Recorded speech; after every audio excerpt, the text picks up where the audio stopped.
Sebagian besar umat manusia hanya mengenal peradaban materi. Karena hanya peradaban materi yang terus dikembangkan umat manusia ratusan tahun ini. Karena hanya mengenal peradaban materi, maka kebanyakan umat manusia memiliki pikiran atau pandangan yang salah terhadap hidup.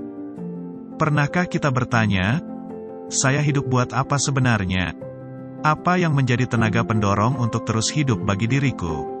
Apa yang menjadi sumber kekuatan bagiku untuk terus hidup? Apa yang menjadi alasan diriku untuk hidup sekarang ini? Apakah saya hidup hanya karena saya memang sedang hidup?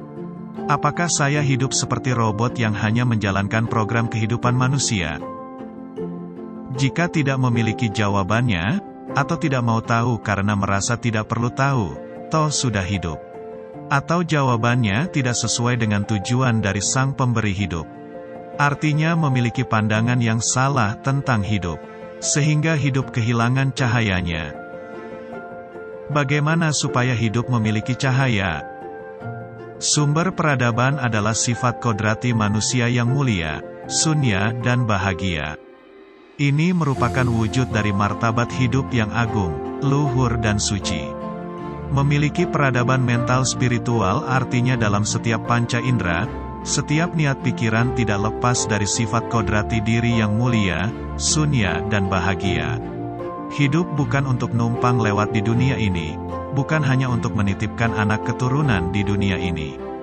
Tetapi yang paling penting adalah untuk mengembangkan sifat kodrati yang mulia, sunya dan bahagia. Seluas-luasnya, setinggi-tingginya, sedalam-dalamnya. Dengan demikian, hidup menjadi sungguh bercahaya. Inilah mengapa kita diturunkan ke dunia ini. Inilah yang menjadi tenaga pendorong yang terbesar bagiku.